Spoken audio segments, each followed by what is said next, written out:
අයිබෝවන් සුබ දවසක් කියලා ප්‍රාර්ථනා කරනවා තාපසයා YouTube channel එක නරඹන ඔයාලා හැමදෙනාටම. ඉතින් අපේ YouTube channel එකේ පළවෙනි වීඩියෝ එක විදිහට අපි මේ වීඩියෝ එක අරගෙන එනවා. ඒ වගේම තමයි අපේ වීඩියෝත් එක්ක ඔයාලටත් එකතු වෙලා අපි සමග සාකච්ඡා කරලා මෙම කරුණු සමාජයේ විවාදාත්මක කරුණු පිළිබඳව සත්‍ය සොයායන්න සහ තවදුරටත් අධ්‍යයනය කරන්න තමයි මේ YouTube channel එකෙන් බලාපොරොත්තු වෙන්නේ. ඉතින් ඒ අනුව අපි තෝරගත්ත පළවෙනි මාතෘකාව තමයි කර්මය කියන මාතෘකාව. ඉතින් බුදුරජාණන් වහන්සේ කර්මය හඳුන්වලා තියෙන්නේ චේතනාහම් භික්කවේ කම්මං වදාමි චේතයිත්වා ආදී කියලා. චේතනාව මුල් කරගෙන තමයි මිනිස්සු කර්ම රැස් කරන්නේ. එහෙම නැත්නම් සත්‍යයන් කර්ම රැස් කරන්න කියලා තමයි දේශනා කරලා තියෙන්නේ. ඒ වගේම තමයි අයිසැක් නිව්ටන් කරුණු කිහිපයක් ඉදිරිපත් කරලා තියෙනවා සෑම ක්‍රියාවකටම ප්‍රතිවිරුද්ධ ක්‍රියාවක් තියෙනවා කියන අදහස. ඉතින් මේ දෙකෙන්ම අපිට පැහැදිලි වෙන්නේ අපි කරන ලද කර්මවලට අපි කරන ක්‍රියාවලට ප්‍රතිඵලයක් අපිට නැවත භුක්ති විඳින්න ලැබෙනවා කියන අදහස. ඉතින් ඒක මොන ආකාරයෙන්ද කියන එක පිළිබඳව අපිට ඉදිරියේදී වැඩිදුර සාකච්ඡා කරන්න පුළුවන්. මම උදාහරණයකින් පොඩි කරුණු කිහිපයක් ඔස්සේ මේ මාතෘකාව ඉස්සරහට යනවා. මම හිතනවා මේ කරුණ ඔයාලටත් වැදගත් වෙයි කියලා. මම ගන්නම් අසංක කියලා පුද්ගලයෙක්.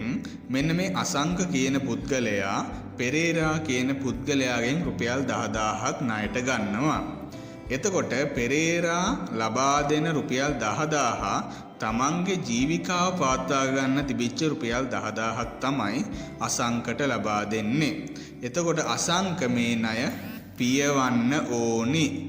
එතකොට තමයි තමන් ගත්තු ණය පියවල ඉවර කරන්න හැකියාව ලැබෙන්නේ. එතකොට මම මේක තව උදාහරණයකින් පෙන්නලා දෙන්නම්. මේ අසංක කියන පුද්ගලයාම පෙරේරා කියන කෙනාව මරණයට පත් කරනවා. එතකොට එතනදි සිද්ධ වෙන්නේ පෙරේරා කියන මිනිස්යාට ජීවත් වෙන්න තිබුණු අයිතිය අපි උදුරගත්තා කියන අදහස.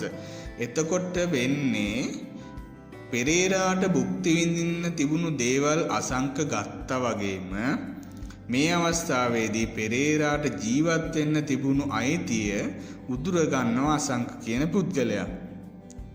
එතකොට කර්මානුකූලව මේ ගත්තු ණය අපි පියවන්න ඕනි. එතකොට මොකක්ද වෙන්නේ?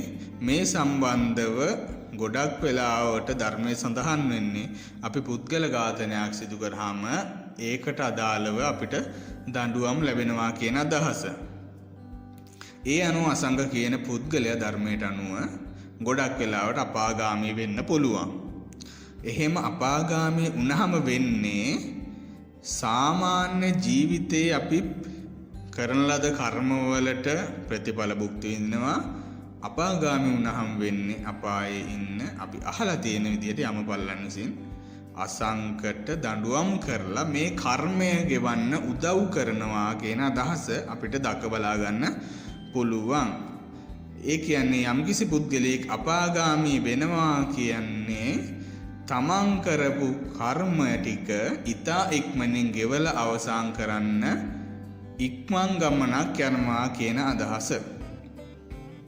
එතකොට අසංක කියන පුද්ගලයා චුති චිත්තයට අනුව අපාගාමී නොවි වෙන කොහේ හරි ලෝකයක ඉපදුනා නම් ඔහුට මේ කර්මය හිමින් තමයි ගෙවන්න වෙන්නේ. හැබැයි අසංක කියන පුද්ගලයා අපාගාමී වුණොත් මොකද අපායේ ඉන්න තව පිරිසක්. ඒ පිරිස එකතු වෙලා මේ අසංක කියන කෙනාට දඬුවම් දීලා අසංක කියන පුද්ගලයා කරන ලද කර්ම ටික ඉවර කරනවා.